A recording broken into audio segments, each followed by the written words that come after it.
primero, Fernando, muchísimas gracias porque en un momento como el de ahora, que estás a tope de todo, que bueno, que a desnivel un tema así pequeñito, pues nos des esta entrevista, pues la verdad es que te lo agradezco realmente. Y De bueno, pequeño nada, es una revista muy buena, me bueno, gusta. y sobre todo que es hablar de cosas que, no, que nos interesan a nosotros, ¿no?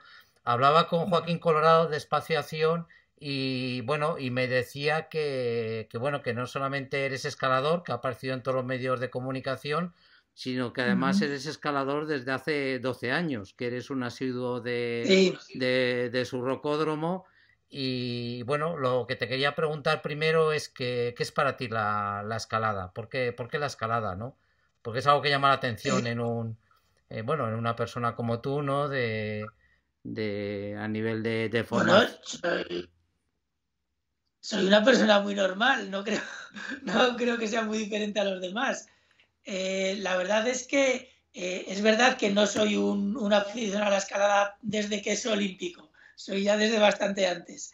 Mira, yo siempre había tenido en la cabeza la escalada desde que era crío, siempre me ha gustado mucho. Es verdad que nunca había tenido oportunidad de hacerla cuando era joven, pero siempre me había gustado mucho, me había llamado mucho la atención, incluso antes de que se empezara a hablar de la escalada deportiva, la escalada un poco más de dificultad, siempre me había gustado, pero mis deportes eran otros. Bueno, yo soy de Zaragoza y es verdad que la montaña, el Pirineo, siempre estaba ahí, el Moncayo, siempre he estado un poco en la montaña, subidas a picos, pero nunca escalada en sí.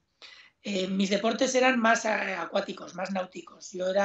Vivíamos pasábamos todo nuestro tiempo libre en un pueblo de Aragón que se llama Caspe, que está al lado de un pantano muy grande, y nosotros hacíamos pues windsurf, piragüismo, vela ligera, eran nuestros deportes, siempre con material muy cutre de segunda mano que nos buscábamos la vida para reparar y arreglar, y la verdad es que nos lo pasábamos muy bien. Pero siempre tenía en la cabeza lo de la escalada desde crío. Y cuando vine a Madrid en el año 2003, mis deportes habituales no los podía hacer. Y bueno, estaba ahí la sierra, iba yo para allá, me iba a la Pedriza, me veía a la gente escalar y dijo, yo ahora que no tengo mis deportes aquí, ¿por qué no me meto yo en esto? Y encontré Espacio Acción y me encantó, empecé a hacer amigos allí en Espacio Acción, en el grupo de entrenamiento, con los que ya podía salir, que me enseñaban un poco. Tenía yo también en la cabeza la idea de que quería hacer un deporte con el que seguir enganchando un poco a mis hijos a que salieran al campo, a que todavía quisieran ir conmigo a hacer alguna cosa y poquito a poco me fui metiendo y al final de mis hijos ya me olvidé. Esto ya lo hacía porque me encantaba a mí, me parece un deporte de lo más adictivo y de lo más interesante y emocionante que uno puede hacer. Es divertido, físicamente es espectacular, tienes que estar muy concentrado, tienes siempre algo nuevo que aprender y me parece un deporte de los mejores, más completos, naturaleza, montaña, que es algo que ya te digo que desde crío siempre había ido por Pirineo, por montes cuando podía. Cuando he estado en países por África, por América Latina, la naturaleza siempre me ha llamado mucho y yo creo que ha sido uno de esos deportes que me han cambiado, me han hecho plantearme si mis deportes habituales eran los que de verdad quería o no.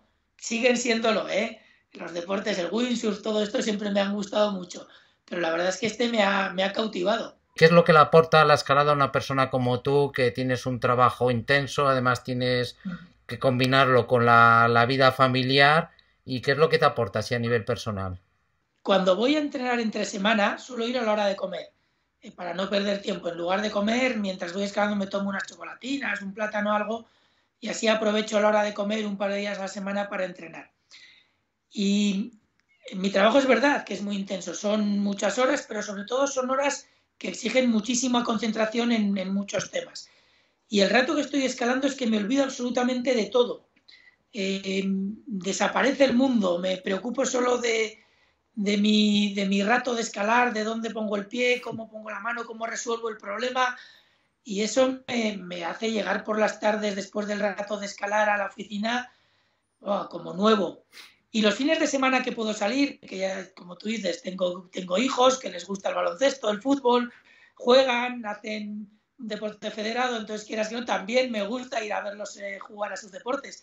Entonces tengo poco rato, pocos días para ir a la roca de verdad, pero los pocos ratos que voy es como una liberación, es, dices, ¡buah! Me quito de encima toda la ciudad, me quito de encima todos los problemas, me concentro en lo mío, eh, adrenalina, no lo sé, es como desaparecer del mundo habitual y entrar en otro que me satisface, me llena, me gusta, me hace olvidarme de todas las presiones que habitualmente tengo.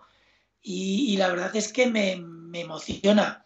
Y cuando empecé además, porque claro, yo no había hecho nunca escalada de grandes paredes, me ha parecido, he hecho muy poquita, pero sí que me han ido llevando los amigos a ir haciéndolas días de muchos largos y eso ya es como volver a mi adolescencia, a mi juventud, cuando yo me embarcaba en mis aventuras y llevaba ya años sin poder embarcarme en aventuras de las que yo habitualmente hacía. Ahora una pared de 8 o 10 largos, eso es una aventura y eso no se paga, eso no se paga. Oye, tú como escalador, todos los escaladores se preguntan lo mismo. Primero, los rocódromos, ¿qué es lo que va Son a lo ocurrir con mismo. los rocódromos? Bueno, es increíble preguntarle esto a una persona que no solamente es la que está llevando todo esto en nuestro país, sino que además es escalador, ¿no? ¿Y cómo ves tú los rocódromos como escalador, como además como persona que forma parte de tu vida y con el tema además de la enfermedad y la problemática que nos enfrentamos ahora? Sí. Bueno, yo creo que los rocódromos conceptualmente en cuanto a riesgos son como los gimnasios.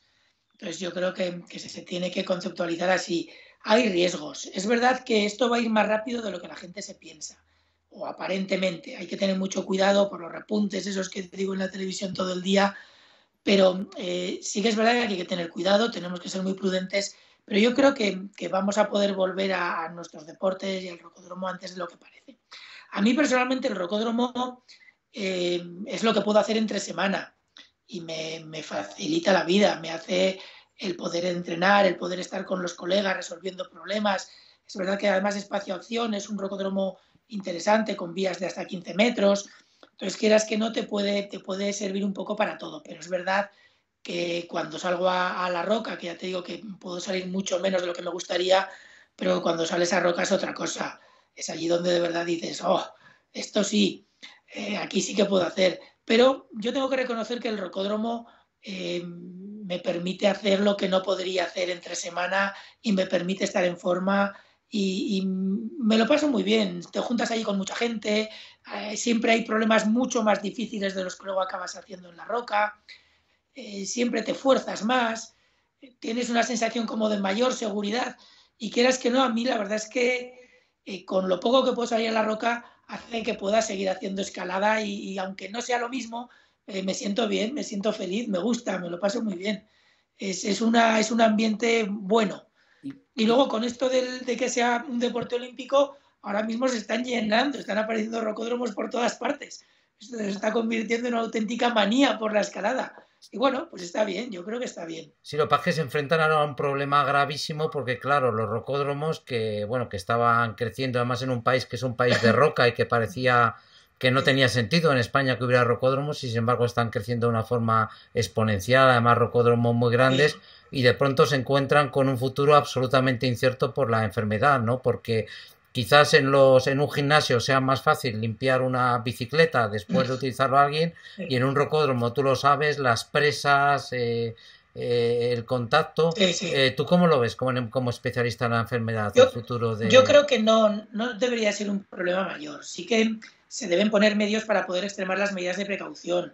En los rocódromos que se utiliza, por ejemplo, magnesio líquido, que ya va con una solución de alcohol, pues todo esto favorece el reducir riesgos. Sí que es verdad que hay mecanismos que pueden ayudar. Ahora se está hablando de muchos aparatos nuevos que están surgiendo, máquinas de ozono, máquinas que pueden favorecer la desinfección, siempre y cuando se tenga mucho cuidado, porque el ozono es un producto irritante que puede provocar alergias, entonces hay que manejarlo con mucho cuidado cuando el personal no está. Pero si se tiene un poco de cuidado, no, yo no me preocuparía demasiado, sobre todo porque la epidemia está evolucionando muy bien. No hay que tener riesgo. Eso sí, hay que ser muy cuidadoso a título individual. Cualquier persona que tenga cualquier síntoma o que haya estado en contacto con personas con síntomas tener cuidado de no ir al rocódromo, pero tampoco debería de ir a un gimnasio o tampoco debería de ir en transporte público una persona con síntomas. Con lo cual yo creo que si tenemos mucho cuidado podemos conceptualizarlo igual que un gimnasio. Las personas que tengan precauciones de no chuparse las manos o de no tocarse con las manos mientras estén escalando en los ojos, en la boca, que tengan cuidado de utilizar las soluciones hidroalcohólicas que se pongan o el magnesio líquido que ya tiene alcohol. Yo creo, sin tener certeza, pero creo que puede ser suficiente para prevenir muchos riesgos. Las mascarillas, mientras haces deporte, no son fundamentales, pero sí que es verdad que en un rocódromo donde a veces se junta mucha gente muy cercana, habría que tener un poco de cuidado con los aforos. Pero yo creo que eso va a ser una cuestión de semanas. Se podrá abrir, no recuerdo si ahora mismo es en la segunda fase en la que se puede abrir, pero una vez que se pueda abrir, con controlar los aforos y tener un poco de cuidado, yo creo que no sería mayor problema. No hay que tener especial miedo. Y por supuesto que sí, si hay personas especialmente vulnerables, pues que tengan cuidado un tiempo un poquito más largo. Yo creo que con eso se podría solucionar. Pero ya te digo, se van a valorar más o menos como los gimnasios y habrá que tener un poquito de cuidado de que las personas a ellos como responsabilidad individual, si están enfermos, si tienen cualquier síntoma, esperarse un poquito. Y los rocódromos, los dueños, pues tendrán que tener algunas medidas especiales, garantizar que hay soluciones hidroalcohólicas suficientes, que hay una ventilación suficiente. Sabemos que hay muchos rocódromos que están en sitios no fácilmente ventilables, pues hay que garantizar esa ventilación.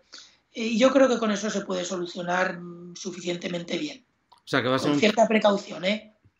O sea, que va a ser un tema sobre todo de control de aforo, que lógicamente los rocódromos no podrán tener el aforo que tenían antes, y un tema también de utilizar magnesios que tengan alcohol. Que tengan alcohol, ¿no? Claro, yo creo que con eso reducimos muchísimo los riesgos. Y los aforos, a veces es cuestión de espaciarlos mejor. Ahora mismo va a haber mucha gente que va a poder hacer teletrabajo. Pues entonces a lo mejor se puede conseguir que la gente adapte un poco más las horas para no tener esos periodos en los que ahora mismo iba la mayor parte de la gente, que iban sobre todo al final de la tarde. Pues entonces a lo mejor se puede espaciar de alguna manera un poco mejor. Los rocódromos era como el sitio que más nos preocupa a todos porque es un espacio cerrado, se condensa mucha gente. Bueno, los rocódromos la verdad es que estaban pasando una época dorada, de pronto se han encontrado con esta situación, y lo que nos comentas yo creo que es un rayo de luz, un rayo de esperanza que de alguna forma yo creo que tampoco pensábamos que fuera a haber, ¿no? Esta posibilidad. Bueno, hay que ir con prudencia, pero yo creo que irá más rápido de lo que parece. De todas formas, hay que ser prudentes, ¿eh? Mucho cuidado porque tampoco podemos dar demasiadas esperanzas que todavía no tenemos seguridad. Pero yo creo que irá un poquito más rápido de lo que parece todo esto. Y en el mundo de la escalada en roca, porque ahí hablamos de un ambiente totalmente distinto en el que parece Sí. que ahí sí que el peligro es escaso, ¿no? Es sobre todo pues reuniones que estén dos compañeros o yo no sé si Sí. también hay peligro con las presas o que... No, ahí no debería haber mayor problema en escalada en roca. Lo único es que, queramos o no, todo esto entra dentro del juego social. Hay que tener mucho cuidado de que los mensajes que se dan a la población para evitar los riesgos sean coherentes y obviamente podría haber montones de excepciones, pero si se empiezan a hacer todas esas excepciones podemos generar un problema de que se incrementen los riesgos de transmisión injustificadamente. Cuando se pueda cuando se puedan hacer actividades en roca en las zonas donde algunas ya se puede, al fin y al cabo son todas las zonas donde están en fase 1, en principio no debería mayor problema para poder hacer escalada en roca, que son dos personas y ya. Lo que sí que se tiene que evitar es luego irse al bar. Eso sí que se tiene que evitar. Pero fuera de eso, pues bueno, yo creo que la escalada en roca tiene unos riesgos mucho menores. De nuevo lo mismo, si una de la pareja tiene cualquier sintomatología o cualquier exposición de riesgo, pues obviamente tiene que evitar salir, tiene que mantener las cuarentenas que tenga que mantener. Pero en principio, a medida que se pasen las fases, que va a ser, ya te digo, bastante más rápido de lo que parece, no debería de haber mucho problema y los riesgos son menores. además estás al aire libre, hay ventilación, no creo yo que eso vaya a ser un problema. En escala en roca, ¿qué consejos darías también? ¿Utilizar un magnesio también que tenga alcohol? Si se puede, sí. Lo que pasa es que no sé si será fácil, porque si va a ser bloque, por supuesto que se puede. Si van a ser vías cortas, no creo que sea mayor problema. Pero si vas a hacer vías más largas o de varios largos, ir con el botecito en lugar de la magnesera, pues claro, es mucho más complicado. Pero si se puede, sería más deseable. Pero no creo yo que haya que preocuparse mucho. Si se tiene una solución hidroalcohólica en la mochila, cuando bajas te la das, ya estaría bien. El virus no se queda permanentemente en el ambiente. El virus es el que es, vive lo que vive y no tenemos por qué tener miedo porque alguien haya pasado por la piedra previamente. Lo que sí que hay que tener cuidado es, sobre todo los que tengan síntomas. Ahora mismo la transmisión es poca, pero tenemos que evitar que se produzcan brotes. Por lo tanto, lo que tenemos que tener mucho cuidado de mantener las distancias con las personas que tengan sintomatología. Los que no tengan síntomas y puedan haber estado expuestos tienen que tener también cuidado de no juntarse con el resto de las personas, pero las personas que no han tenido contacto con ningún caso, que están sanas, que no tienen sintomatología, pues bueno, con mucho cuidado, con esas precauciones que se pueden poner de alguna manera, pero no deberían de agobiarse más de la cuenta. Lo que sí que eso sí, tienen que esperarse a estar en la fase que les corresponda para poder hacerlo. Claro, Eso sí. y llegaremos por ejemplo, a pensar en tener mascarilla en las reuniones, a ir con mascarilla a la montaña, o eso lo ves ya No, excesivo, no lo ves necesario. yo lo veo excesivo. Yo creo que en el momento en el que se puede salir a la roca, yo creo que estamos ya en una fase en la que no es necesaria la mascarilla. Vamos a ver, no es necesaria si va la pareja. Si van un grupo de 10 o 12, lo primero que hay que hacer es todavía durante las siguientes semanas hay que mantener las distancias y ahí sí que sería bueno utilizar mascarillas si no se pueden mantener esas distancias. Pero si va una pareja de escaladores, yo creo que bueno, no es importante, no es fundamental. Si tienen miedo, si tienen riesgos o si piensan que han podido estar expuestos, no deberían ir lo primero, pero si han ido, en ese momento sí, mientras estén juntos, pueden utilizar mascarilla. En la reunión no debería ser muy grave, porque aunque estén muy juntos, están en zonas muy ventiladas, no debería de haber mayor problema. Pero bueno, siempre es una medida de precaución que si se usa tampoco está de más. Ahora no creo yo que cuando se pueda hacer, o en las zonas que ya se puede hacer, el riesgo sea tanto como para que se tenga que llevar. Y el tema del movimiento del material, de las cuerdas, de las cosas que toca uno y toca otro, mosquetones, cintas. Es lo mismo, yo creo que la gente es suficientemente sensata. Si una persona tiene sintomatología, lo que tiene que hacer es quedarse en casa en cuarentena o en aislamiento, según sea un caso, tenga síntomas o según haya estado en contacto con un caso. Por lo tanto, lo que debe hacer esa persona es ni siquiera salir ni tocar nada. Ahora, cuando van la pareja, si los dos están perfectamente sanos, no hay por qué agobiarse más de la cuenta.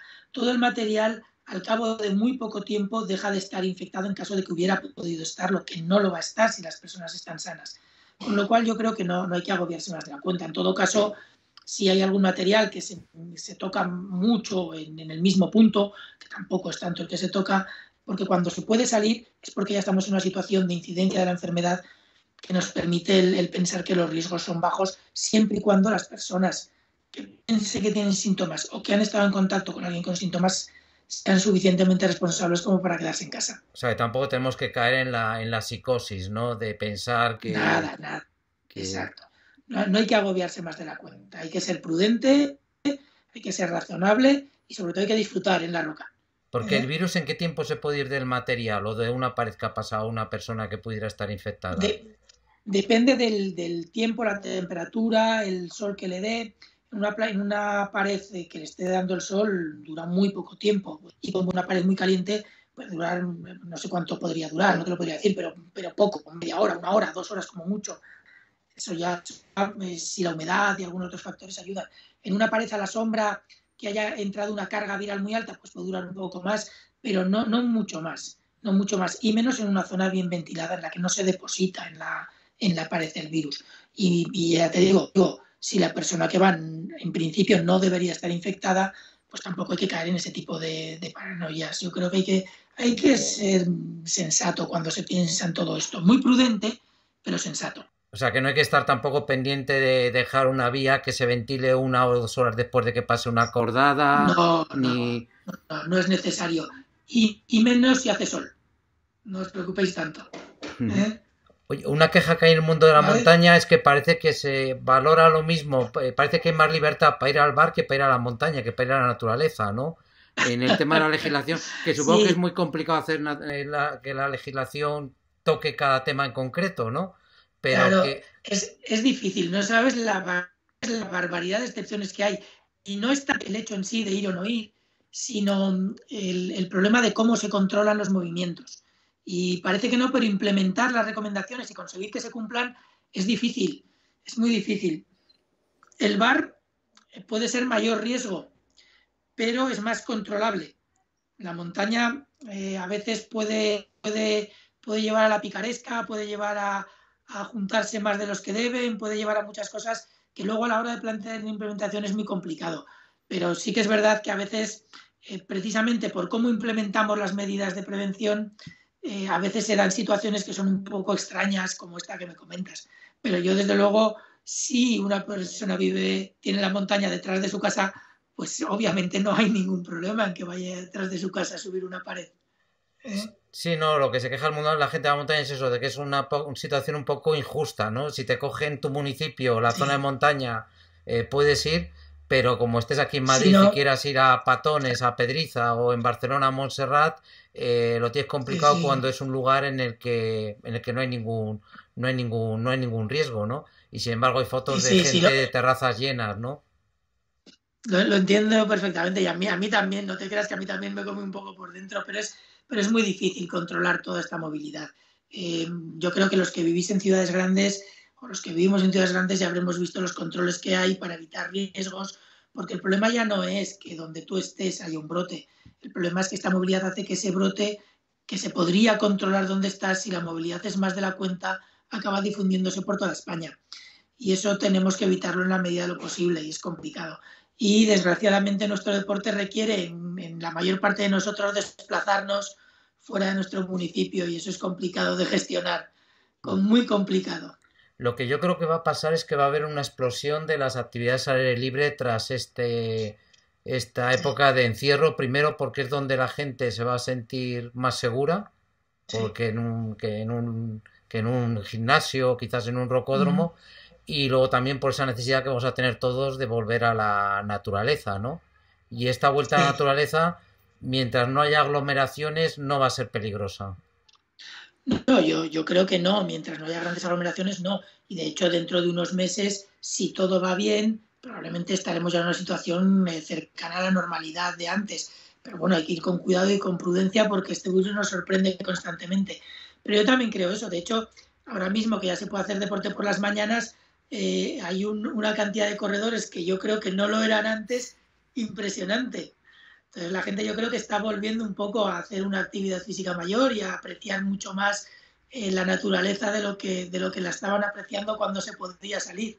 O sea, tu mensaje es un mensaje de, bueno, de bastante esperanza para los dueños de rocódromos que están ahora en un momento realmente Duro. pasándolo mal, realmente complicado. Es un mensaje de, bueno, de esperanza y que no va a tener ningún peligro realmente No, especial. obviamente a muy corto plazo depende de cómo esté cada territorio, pero a medio plazo yo creo que el mensaje es de eso, de esto está evolucionando bien, tenemos que ser muy prudentes todavía durante un tiempo que se nos va a hacer largo, pero yo creo que vamos a evolucionar mucho más rápido de lo que la mayoría se piensan.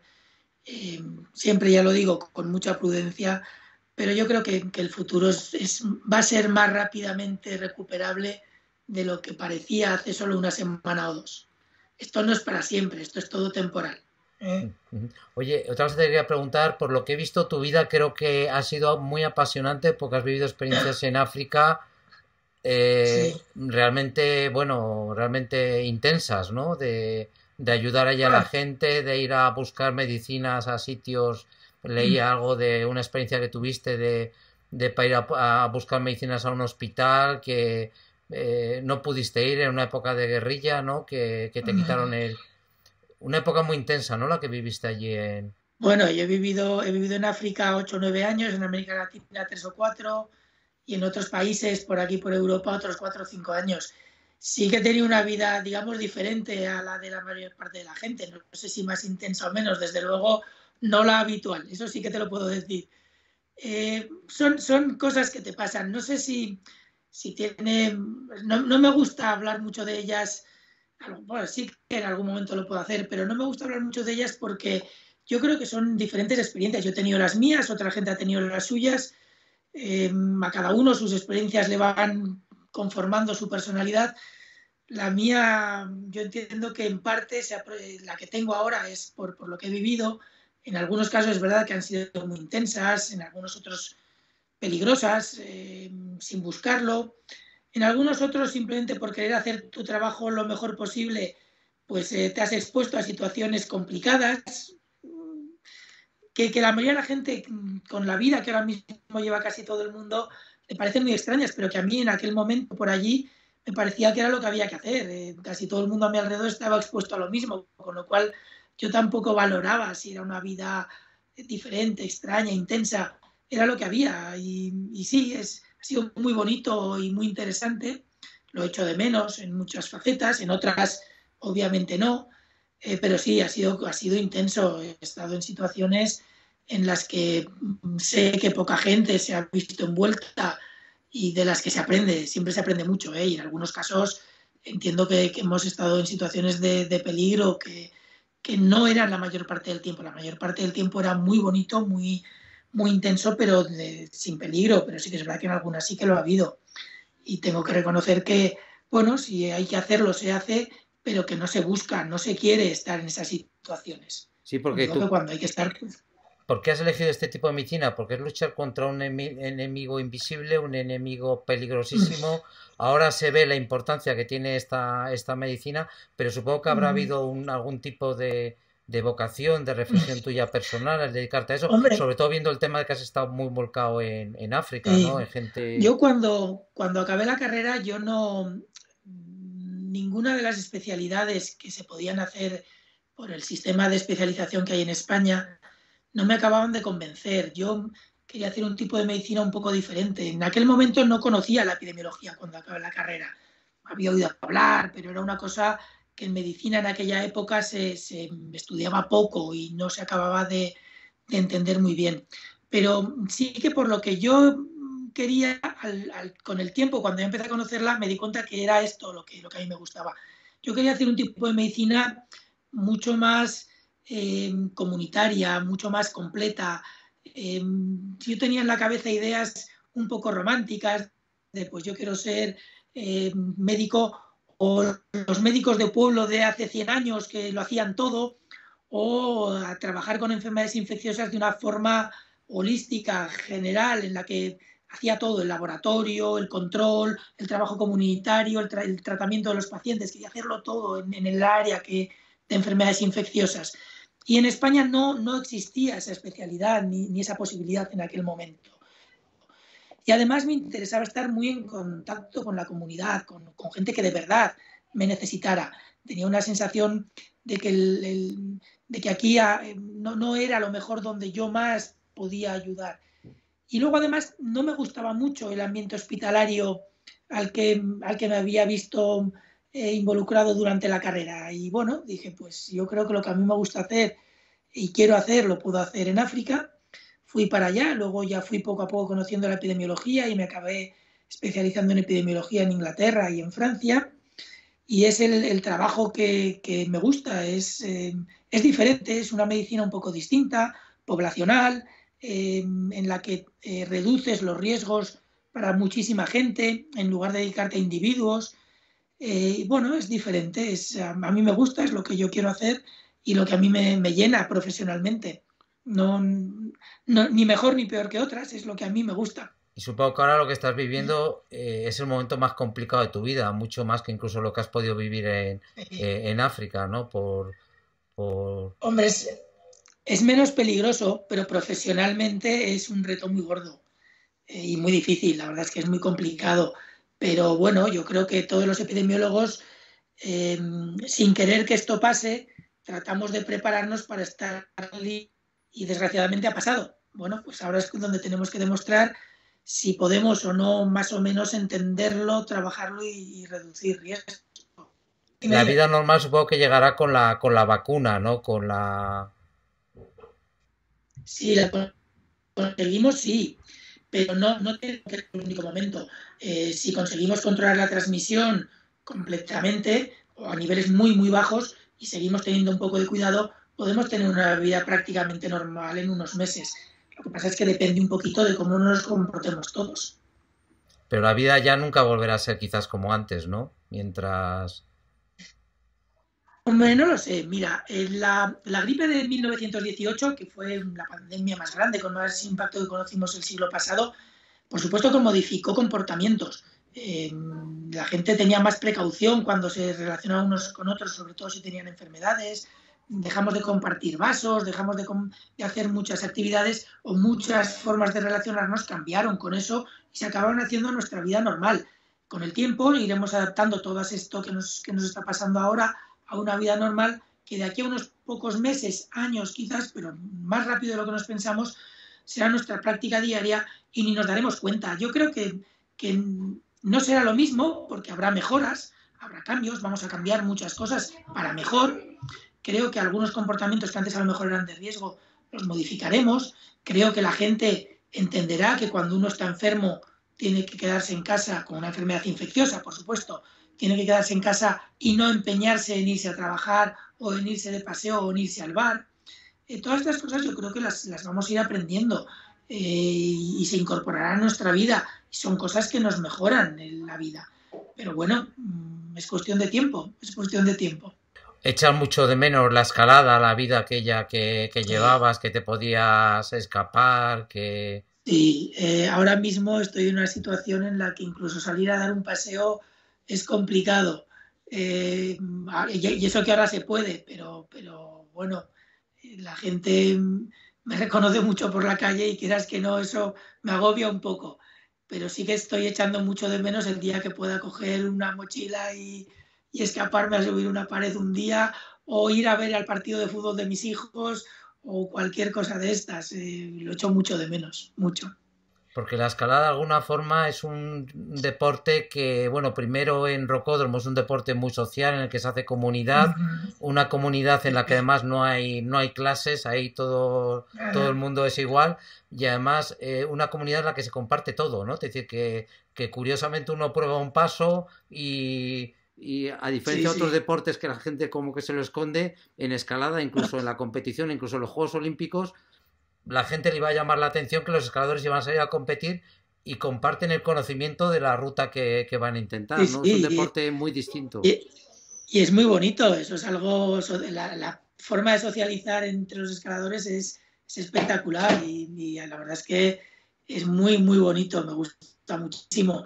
Y sí que es verdad que cuando ves, por ejemplo, algún vídeo de estos que sacan los escaladores profesionales, Ondra, todos estos, que ven cómo comparten el aprendizaje entre ellos, la verdad es que es interesante socialmente, es muy, muy emocionante formar parte de un grupo de deportistas así aunque yo sea muy aficionado, pero bueno, ahí estamos. Fernando, hay mucha confusión en el mundo de la escalada y de la montaña con el tema de la normativa, porque bueno, aquí ya entramos en un mundo que te es totalmente ajeno, que es el tema de las leyes, de las políticas. Ya hay algo bastante confusión con la interpretación. ¿Habría problema que te enviáramos algunas preguntas de la gente que tiene dudas y cuando tú tuvieras tiempo, pues dentro de unos días y tal? Lógicamente temas que no entremos ni en temas políticos ni en temas conflictivos, sino lo que es en temas prácticos, de Vale, no escalador a hay, escalador, que la gente te planteara dudas prácticas, lógicamente buscaríamos que las preguntas no se repitan y que sean preguntas que sean prácticas, que no sean preguntas sí, que te... no hay ningún problema. No te puedo asegurar cuándo tendré tiempo para responderlo, porque hoy ha sido un día que, por casualidad, hoy está siendo un poco más relajadito, pero no tengo ningún problema en que me las envíes. Ya te digo que no sé cuándo puedo responder y responderé a lo que sepa. De lo que no sepa no podré. ¿Eh? Bueno, pero que tu mensaje en cualquier caso me ha quedado claro que es un mensaje de alegría, de esperanza, de que no va a haber grandes problemas para escalar, que no nos tenemos que No, volver paranoicos, no nos tenemos que poner... Exacto, un poquito de paciencia y mucha lógica. No pensemos que esto, que no, aquí no hay ciencia ficción, esto es lo que es, no, no más. ¿Eh? Muchísimas gracias, Fernando, por tu tiempo. Ha sido un lujo poder hablar contigo, sabiendo cómo estarás estos días de tiempo por todos lados y Bueno, un placer hablar contigo también. ¿Eh? muchas gracias por tu tiempo, Venga, Fernando, ¿eh? un placer. Hasta Hasta luego. luego, hasta luego.